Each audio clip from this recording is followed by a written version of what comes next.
ঈদ মানে আনন্দ, ঈদ মানে খুশি। ঈদে সবাই আনন্দ করব বেশি বেশি। ঈদ তো চলে আসছে খুব কাছে। রমজানটা শেষ পর্যায়ে। রহমতের মাস, না বরকতের মাস চলে যাচ্ছে। আসন্ন ঈদকে ঘিরে সবাই অনেক খুশি। এই খুশির ভিড়েও কেন জানি খুশি হতে পারছি না। যাই হোক, welcome to my channel Sabrina's blog BD. Sabrina's blog BD থেকে আমি সাবরিনা। যে যেখান থেকে বসে আমার আজকের ভিডিওটি দেখা শুরু করেছেন সবাইকে জানাচ্ছি অসংখ্য ধন্যবাদ। দূরে কাছে যে যেখান থেকে আমার আজকের ভিডিওটি দেখা শুরু করেছেন সবার সুস্থতা কামনা করছি। সবাইকে ঈদের অগ্রিম শুভেচ্ছা জানাচ্ছি। গতকালকে 2টা বিটরুট নিয়ে আসি, তো চিন্তা করলাম যে বিটরুট দিয়ে কিছু না কিছু তো করতে হবে, সবাই মোটামুটি করছে। আর এটার পুষ্টিগুণ অনেক বেশি। যাদের হিমোগ্লোবিনের সমস্যা আছে তারা কিন্তু এই বিটরুটের জুস বেশি বেশি করে খেতে পারেন। তো আমি যখন অনেক বেশি ভোগান্তিতে পড়ে গিয়েছি আমার মেয়ে হওয়ার আগে, আমি এই বিটরুটটা অনেক খুঁজেছি। তখন কিন্তু আমাদের এলাকায় অ্যাভেলেবেল ছিল না, তার মধ্যে হয়তো সিজনও ছিল না। তো অনেকেই বলেছে অনলাইনে অর্ডার করলে নাকি খুব সহজে এটার পাউডার পাওয়া যায়, জুস মানে প্রক্রিয়াজাত করে এটা সহজলভ্য।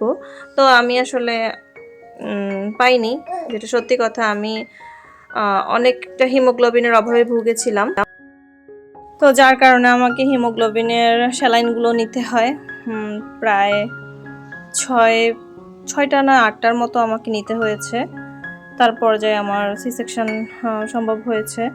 তো যাই হোক, সেগুলো আসলে মনে করলে অনেক খারাপ লাগে। দিনগুলো তো পার হয়ে গিয়েছে, কারোর জন্যই কোনো দিন বসে থাকে না, সবারই দিন চলে যায়। তো হিমোগ্লোবিনের অভাব যাদের শরীরে আছে তারাই একমাত্র জানেন কি কি সমস্যায় ভুগে থাকেন আর কি।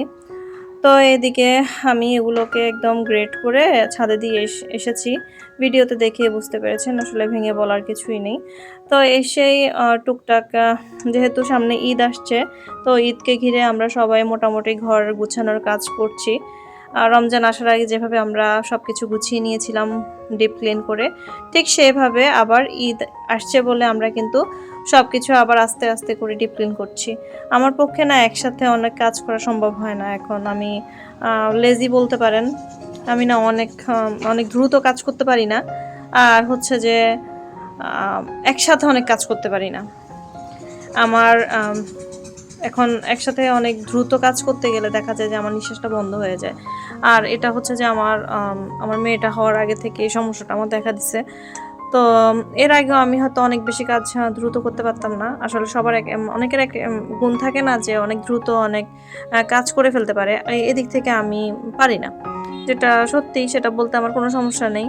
আমি যেটা পারি না তো সেটা পারি না, ওইটা বলে কি হবে। তাই আমি আস্তে আস্তে চেষ্টা করি কাজ করার। আমি নিজেকে অসুস্থ করে ফেলে তো লাভ নেই, তো আমি আস্তে আস্তেই করি যতটুকু পারি। একদিনে হয়তো দেখা যায় আমি ঘরের অর্ধেক কাজও করতে পারি না। তা আমি আমার সাধ্যমতো কাজ করি, কারণ আমার সমস্যাগুলো তো আর আমি অন্যদেরকে বুঝাই বলতে পারবো না, কিংবা বললেও লাভ হবে না। আমার প্রবলেমটা আমি বুঝি। যার শরীর যার গা তার ব্যথা, একটা কথা আছে। তো আমারও সেই অবস্থা, যে আমাকে উপর দিয়ে দেখলে কেউ বুঝবে না যে আমার কি সমস্যা। তো আমার সমস্যাগুলো যখন আমার মধ্যে আমি বুঝতে পারি তখন আমার খুব কষ্ট হয়। যখন নিঃশ্বাসটা ফেলতে পারি না, ভিতর থেকে নিঃশ্বাসটা আসে না, তখন আসলে আমার কাছে মনে হয় যে আমি মনে হয় পৃথিবীতে এখন একমাত্র অসহায় ব্যক্তি। জানি না কোন দিন নিঃশ্বাসটা একেবারে বন্ধ হয়ে যায়। তো যাই হোক, বলতে বলতে আসলে অনেক কথাই বলে ফেলছি। তো এদিকে আমার ছেলে বায়না ধরেছে, ওকে আমি ক্লে দিয়ে কিছু বানিয়ে দিতে হবে। তো আমার সাথে সাথে আমার ছেলেও বানাচ্ছিল। আসলে বাচ্চাদের সাথে মাঝে মধ্যে একটু টাইম স্পেন্ড করতেই হয়, তা না হলে ওরাও একঘেয়েমি হয়ে যায়, বেশিরভাগ মোবাইলের দিকে ঝুঁকে যায়। তো এগুলো ছোট ছোট ফ্রুটগুলো বানিয়েছি। আর অপর দিকে চলে গিয়েছি আমি রান্নাঘরে। আগেই বলেছি আমি কিন্তু খুব দ্রুত কাজ করতে পারি না। তো আমি আমার মতো করে করি, যেহেতু আমার একা সংসার, এখানে আমাকে কেউ কিছু বলার নাই। একদিন পড়ে থাকলে কাজ, ওইটাও সমস্যা নেই। কেউ আমার ঘরে, আমি রাজা। একটা কথা আছে না, আমার ঘরে আমি রাজা, আমাকে কে কি বলতে যাবে। তো এইদিকে একটু বেশি করে চিংড়ি মাছ দিয়ে লাউটাকে অল্প একটু লাউ রান্না করে নিয়েছি। আর হঠাৎ করে না আমার লাউ খেতে ইচ্ছে করছিল, একটা লাউ আনছি। লাউ আনার পরে আমি ওই লাউ নিয়ে বিপদে পড়ছি। যদিও এটা আমার অনেক আগের ভিডিও, আমি শেয়ার করতেছি। অনেক ভিডিও জমে আছে কিন্তু শেয়ার করা হয়নি। তো যাই হোক, লাউ রান্না করছি। এরপর হচ্ছে যে শিমের বিচি নিয়ে আসছিলাম, শিমের বিচিটাকে প্রসেসিং করে হচ্ছে ডিপে রাখবো সংরক্ষণ করে। তা আমি যেভাবে সংরক্ষণ করেছি সেভাবে আপনাদের সাথে শেয়ার করলাম। আমি এগুলোকে ভালোভাবে ধুয়ে নিয়েছি। এরপর পানিটাকে সিদ্ধ করে নিয়েছি, মানে বয়েল করে নিয়ে তারপর আমি হচ্ছে শিমের বিচিগুলোকে দিয়ে দিয়েছি। এরপরে একটা মানে একবার বয়েল হওয়ার পরে পানিটা যখন বয়েল হচ্ছিল তখন আমি এগুলোকে এইভাবে করে ছেঁকে নিয়েছি, পানিগুলো ঝরিয়ে নিয়ে ঠান্ডা পানি দিয়ে দিয়েছি। এরপর যখন ঠান্ডা হয়ে যাবে তখন আমি এগুলোকে আমি একটা বয়ামে ঢুকিয়ে রাখবো, তারপর আমি ডিপে রেখে দিব। এভাবে করে আমি হচ্ছে যে সংরক্ষণ করি। এই যে দেখতেই পাচ্ছেন আমি এখানে একটা বয়াম নিয়েছি অনেক লম্বাটে, এটার মধ্যে আমার হয়ে যাবে। তো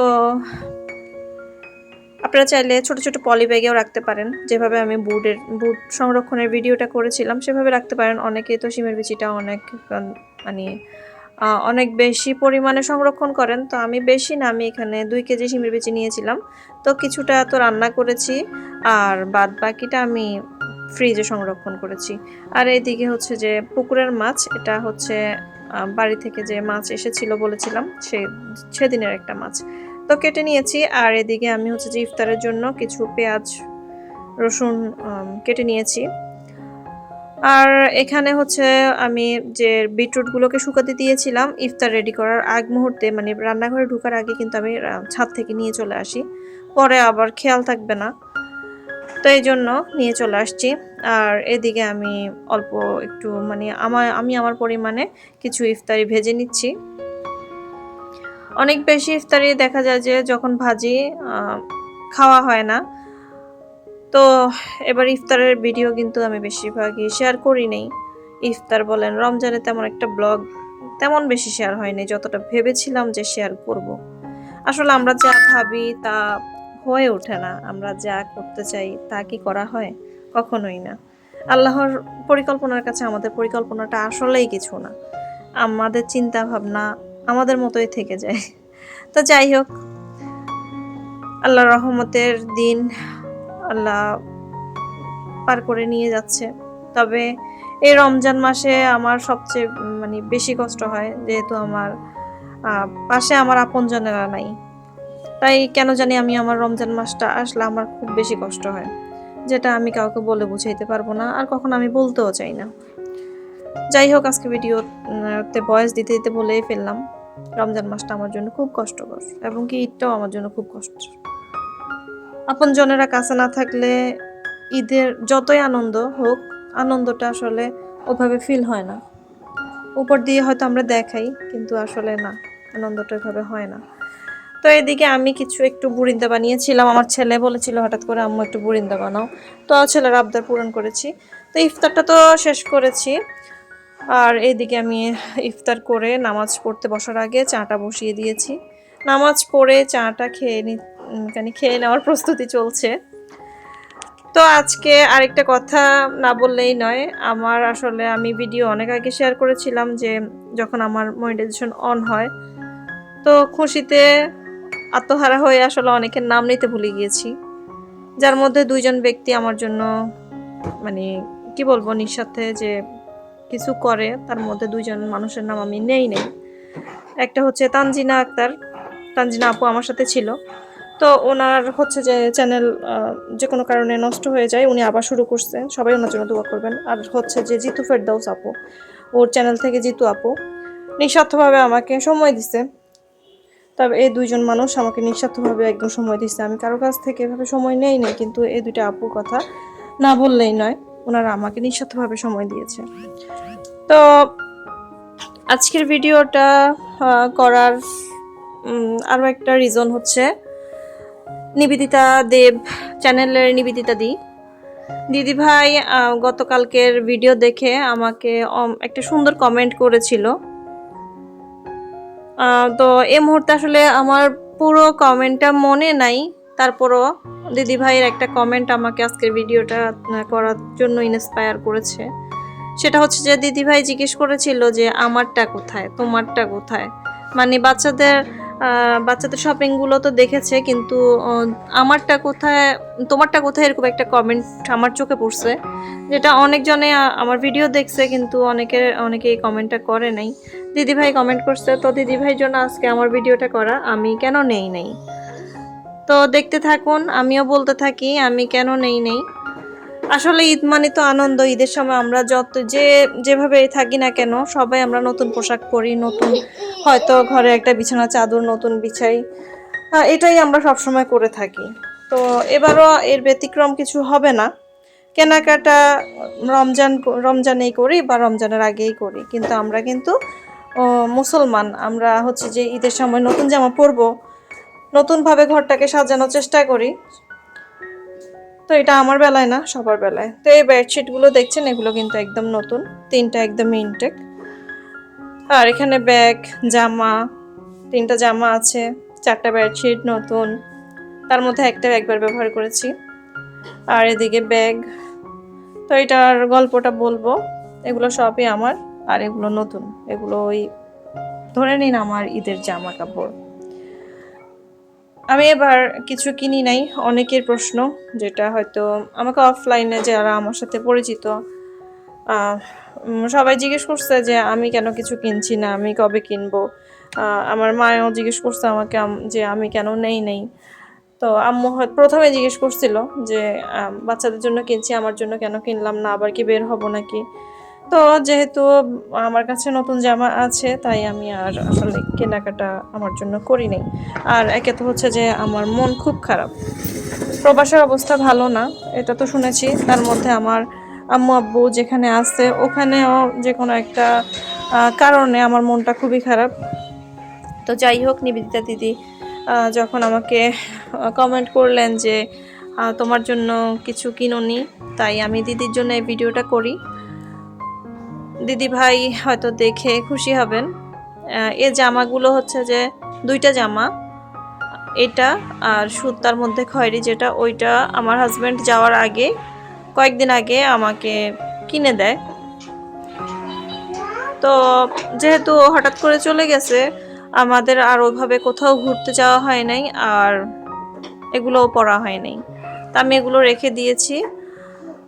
আর কোথাও যাওয়া যেহেতু হয় নাই, যেভাবে আনছিলাম সেভাবেই রয়ে গেছে, ইনটেকে রয়ে গেছে। তো এগুলোই হচ্ছে আমার ঈদের জামা, কারণ আমি আমার বাচ্চাদেরকে নিয়ে বের হইতে পারবো না, তার মধ্যে হচ্ছে যে নতুন যেহেতু আছে, তাহলে আবার কেনার কি দরকার, এই জন্য আমাদের কেনা হয় নাই। মানে আমার আর কেনা হয় নাই। তো জুতা কেনার বাকি, কিন্তু আমি না সাহস করে বের হইতে পারতেছি না।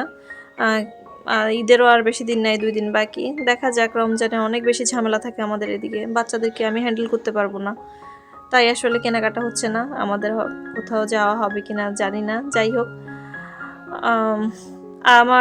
এগুলো হচ্ছে আমার ঈদের জামা কাপড়। আশা করছি সবার কাছে ভালো লাগবে। আর যে নীল জামাটা, ওটাও আমার গিফট, আমার যা আমাকে গিফট করেছিল, সেটাও ইনটেক রয়ে গিয়েছে। তো যার কাছে 3টা জামা ইনটেক আছে, তার আবার ঈদের কেনাকাটা করার লাগে রমজান মাসে, আপনারাই বলেন। তো এর সাথে আমার হাজব্যান্ড আবার আমার জন্য একটা ব্যাগ নিয়ে আসছে, তো ড্রেসের সাথে একদম ম্যাচ হয়ে গেছে। আর বেডশিটগুলোও থাকা অবস্থায় কিনে দিছিল, একটা ইউজ করছি, ওইটা বললাম, যা 3টে ইনটেক আছে। তো ওগুলা আমি হচ্ছে যে ঈদের দিন বিছাবো। আর আপনারা তো আমার পরিবারের এখন সদস্য, অবশ্যই দেখবেন কখন কি করতেছি। এ পর্যন্ত এসেও যারা আমার ভিডিওতে লাইক কমেন্ট করেন নাই, কিন্তু ভিডিওটি দেখছেন, প্লিজ লাইক কমেন্ট করে পাশে থেকে যাবেন। ভালো নতুন হয়ে থাকলে সাবস্ক্রাইব করে পাশে থেকে যাবেন, বেল বাটনের অল অপশনে ক্লিক করে দিবেন, যাতে করে আমি ভিডিও ছাড়ার সাথে সাথে আপনার মোবাইলে নোটিফিকেশনটা চলে যায়। এই যে ব্যাগটা একদম ম্যাচিং হয়ে গেছে, আর এখানে একটা লিপস্টিক একদম ম্যাচ করে নেওয়া হয়েছে। তো আজকে এ পর্যন্ত, দেখিয়ে দিলাম আমাদের ঈদের শপিং। ফিরে আসবো নতুন কোনো ভিডিও নিয়ে, সে পর্যন্ত সবাই ভালো থাকবেন। আল্লাহ হাফেজ, আসসালামু আলাইকুম।